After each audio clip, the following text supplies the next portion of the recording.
On est parti pour la première semaine de la Smash France League, une compétition qui fait s'affronter les différentes villes et régions de France et d'ailleurs. Je précise ailleurs car pour cette édition, on a eu la participation de la Belgique au tournoi et ce qu'on peut dire c'est qu'ils en ont surpris plus d'un. Sans plus attendre, on est parti pour le récap de la première semaine de compétition. On commence avec la Ligue 2 avec une première rencontre opposant Lyon-Grenoble contre la Belgique. Un affrontement qui commence fort avec le buzzer de Gulbutron face à l'Inkling d'Arima. Arima qui ne laissera absolument aucun buzz sur la première stock de son adversaire et lui infligera 140% sans prendre le moindre dégât. Gulbutron aura de la peine à remonter la pente et ce sera une solide victoire pour Lyon-Grenoble. Arima qui a speedrun ça. C'est ensuite au tour de Super Striker contre Bak. Bak qui a eu visiblement beaucoup de peine à gérer le gameplay patient du Sonic adverse. Sur cette game là, la Belgique l'emporte. S'ensuit un match opposant le rondoudou de Jin face au Link de Eitem. Un match très serré qui terminera malheureusement sur une attente trop longue sur le ledge pour la boule rose. 2-1 pour la Belgique. Balle de match pour l'équipe belge qui décide de renvoyer Super Striker contre Arima. Un match beaucoup moins en la faveur du joueur d'Inkling qui prendra le backer de trop. C'est donc une première victoire de la Belgique. On enchaîne sur le match opposant l'équipe de Nice face à la Lorraine. La Lorraine envoie Terry, joué par Indy, et Nice envoie Disneco, un Game & Watch. Un Game & Watch qui s'impose dès le début de partie et qui prend les deux premières stocks de son adversaire en 1 minute 30. Alors que le match semble plié, Indy échappe de peu à une mort certaine et se réveille enfin. L'issue du match pourrait se jouer à la prochaine interaction et le stress commence à se faire sentir. Indy glisse et tombe du ledge laissant la victoire à son adversaire. C'est maintenant au tour de la Lorraine de sortir leur Game & Watch avec Pikaki et ça ne pouvait pas mieux tomber car il affrontera le Pikachu de Mathieu. Alors que le match-up est assez compliqué à gérer, c'est pourtant Mathieu qui regagne peu à peu du terrain et commence à nous placer quelques belles phases.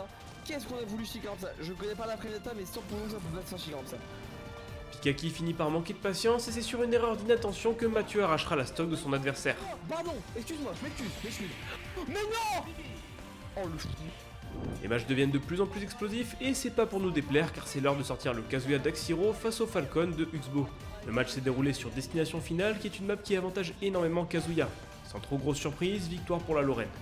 Du côté de la Lorraine, on décide de ressortir le Terry de Indy et côté Nice, on ressort le Pikachu de Mathieu. Mathieu était décidément bien en forme et prendra une nouvelle fois la stock sur un Thunder. Mais s'il y a un spike, il était juste un tout petit peu delay, voilà. Par contre, ses envies de clip ont bien failli lui coûter la victoire car il a échappé de peu à un spike du Terry. Voilà, ça met des dégâts, mais bon, ça va le. Faire attention. Ça nous aura fait peur, mais c'est bien Nice qui remportera la victoire 3-1 face à la Lorraine. C'est maintenant l'heure de l'affrontement entre Tour-Orléans face à Rouen. Avec un premier match opposant Gogesta face à Léodagan, un Léodagan autoritaire qui ne laissera même pas respirer le Bowser pendant plusieurs longues secondes. Gogesta rattrapera tant bien que mal son retard, mais l'écart sera trop grand et ce sera donc une victoire pour Rouen. Le match d'après opposait Ash, le joueur de Steve, face à la Lucina de Jico. Jico qui honnêtement jouait plutôt bien autour des forces, il lui pète son minecart, il outspace, il échappe aux douilles, mais malgré tout il suffira d'une phase pour perdre son avance et perdre le match. Ça aurait été le cas de Jico sur cette game là et ce sera donc une nouvelle victoire pour Rouen. Match suivant, on retrouve un autre Pika, sobrement appelé Pika, face au Megaman de Leaf. Visiblement les Pika étaient bien en forme cette semaine car là encore on a eu le droit de très beaux moves de leur part.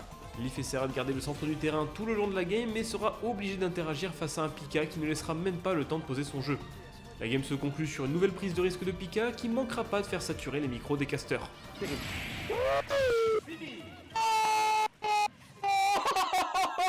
Victoire de Rouen 3-0. Voilà ce qui conclut les matchs de la Ligue 2. Il est maintenant temps d'aller voir ce qui s'est passé côté Ligue 1. Dans la Ligue 1, il n'y a eu que 2 rencontres cette semaine. Tout d'abord, Bordeaux contre Paris 2. Pour rappel, Bordeaux est double championne de la SFL et c'est donc l'équipe à abattre si on souhaite atteindre la finale. On démarre les hostilités avec le Steve de Catassian face à la Semus de Case. Un Case en forme qui a su directement trouver toutes les réponses aux approches de Steve. Après de très bons ledge traps des deux joueurs, c'est finalement Catassian qui prend la game sur un S-Mash en esquivant de peu le nerf de Semus.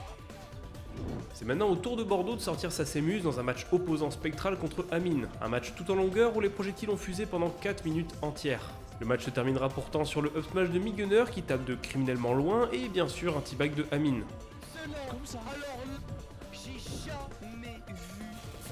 Le troisième match était un match retour entre Case et Catassian.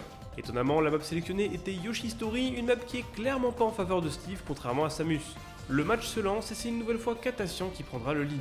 Malheureusement pour ce dernier, il ratera son edgeguard, ce qui va permettre à Case de non seulement remonter, mais aussi de faire le clip de la semaine. Encore du gold quoi, tu vois, donc on peut crafter. On a réussi. Non, c'est bon, il a eu le placé. Oui, il l'a eu. Oui, il a eu le temps de le crafter, je crois. Oh là là, le 0 to death de Case. Oh, c'est une dinguerie. Il était grave en retard, il lui a mis la patate. Après une telle sauce, Case gagnera le match avec un magnifique reverse sur l'équipe bordelaise. Match décisif pour Paris 2 qui se fera donc entre Foxa et Mescall. Mescall qui aura empêché Foxa de charger le moindre fruit et qui en plus l'a obligé à rester en ledge trap tout le long de la game.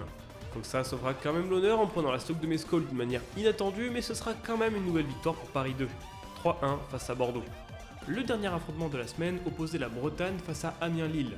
Du côté breton, c'est Astrad qui commencera face au Robin de Kimarito, un personnage qu'on n'a pas souvent l'occasion de voir et c'est bien dommage vu ce que Kimarito nous a proposé.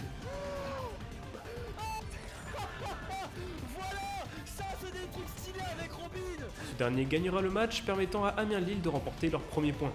Vient ensuite le match de Naetoru face à Pigeon Lunaire. Un Pigeon Lunaire qui aura surpris tout le monde et qui prendra très rapidement le lead face au Pichou breton. Naetoru renversera une nouvelle fois l'issue du match, mais c'était tendu.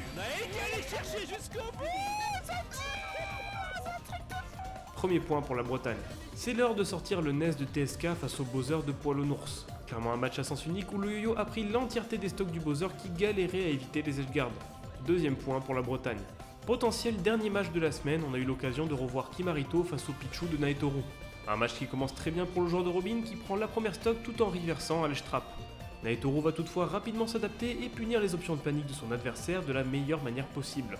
Troisième point pour la Bretagne. Voilà ce qui conclut ce premier récap de la SFL. Ça continue dès demain, lundi 25 juillet pour la Ligue 2 et le mardi 26 juillet pour la Ligue 1 à 19h sur la chaîne Twitch de NTK. Vous trouverez le lien du stream en description. Moi je vous donne rendez-vous dimanche prochain, même heure, pour un nouveau récap. Salut!